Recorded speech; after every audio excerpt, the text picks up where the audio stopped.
আমি ফরিদ জামগীর। তো আমার জন্ম 1951 সালে 16ই ডিসেম্বর নেত্রকোনা ডিস্ট্রিক্ট উপজেলা কলমাকান্দা লেঙ্গুরা ইউনিয়ন ছোট্ট একটি গ্রাম মনতলা গ্রামে আমার জন্ম হয়েছে। জন্মাবধি আমি খেলাধুলা এবং লেখাপড়ার পাশাপাশি আমি সঙ্গীত ভালোবাসতাম এবং তখন থেকে আমি ছাত্র জীবন থেকে আমি সঙ্গীত শুরু করি, যেহেতু আমি সঙ্গীত ভালোবাসি। আমি দীর্ঘ 40 বছর আমার জীবনে আমি সঙ্গীত নিয়ে কাজ করে আসছি এবং সঙ্গীত সাধনা করে আসছি। আমাদের আদিবাসী গারো সম্প্রদায় জনগোষ্ঠী বাংলাদেশে বিভিন্ন এলাকাতে বসবাস করে আসছে। এই আমাদের গারো এলাকায় বাংলা ভাষা প্রাদুর্ভাব বেশি হওয়াতে নিজস্ব কৃষ্টি সংস্কৃতি ভাষা সব আস্তে আস্তে ধীরে ধীরে হারিয়ে ফেলছে। সেই কারণেই আমি আমার জীবনে আমি প্রায় 40 বছর যাবৎ আমি আমাদের প্রত্যন্ত মান্ডি এলাকাতে আমি গারো ভাষা নিয়ে আমি কাজ করে যাচ্ছি।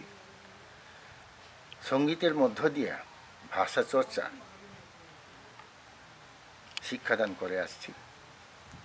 এতে করে আমি মনে করি যে আমাদের মান্ডি এলাকাতে প্রজন্ম বর্তমান গারো ছেলেমেয়েরা আমাদের নিজস্ব ভাষায় কথা বলতে তারা বেশ পাচ্ছে। আগে যেভাবে আমি দেখেছি প্রথম শুরুতে যে আমাদের নিজস্ব ভাষায় আমাদের ছেলেমেয়েরা কথা বলতে পারে না, বাংলা ভাষা তাদের চর্চা থাকায় তারা ধীরে ধীরে নিজস্ব ভাষা হারিয়ে ফেলছে, কৃষ্টি সংস্কৃতি সমস্ত কিছু হারিয়ে ফেলছে। সে থেকে পুনরুদ্ধার বা সে থেকে ওই লালন করার জন্যে, সেইটাকে জিয়ে রাখার জন্যেই আমার এই প্রয়াস, এই প্রচেষ্টা ছিল। এখন পর্যন্ত আমি কাজ করে আসছি। 1917 সালে আমার এই কার্যক্রমের জন্য, আমার এই আন্দোলনের জন্য বাংলাদেশ সরকার, বাংলাদেশ শিল্পকলা একাডেমি নেত্রকোনা জেলা আমাকে সম্মাননা পদক দিয়েছে। আমি অত্যন্ত আনন্দিত যে আমার এই ক্ষুদ্র প্রয়াসের জন্য, আমার এই ক্ষুদ্র চেষ্টার জন্য বাংলাদেশ শিল্পকলা একাডেমি জেলা পর্যায়ে আমাকে সম্মাননা দান করেছেন। আমি বর্তমান আমাদের ওই জেলা পর্যায়ে কর্মরত আমাদের স্থানীয় পর্যায়ে যে সরকার, তাকে আমি আমার পক্ষ থেকে আন্তরিক ধন্যবাদ জ্ঞাপন করি।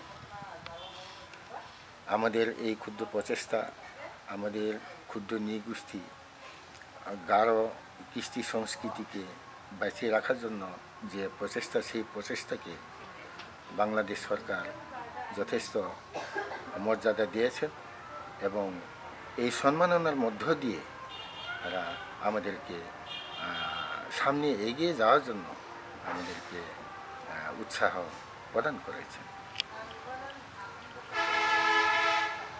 আমি সেই সম্মাননায় আমি একটি পদক, গোল্ড মেডেল আমি লাভ করেছি।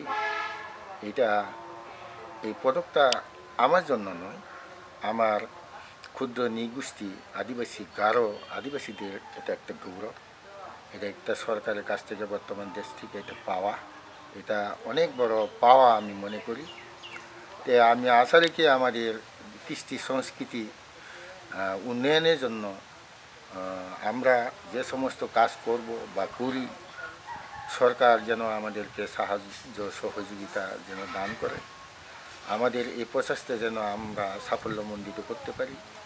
আমরা বা আমি সবার পক্ষ থেকে সরকারের কাছে এই দাবিটা রাখি।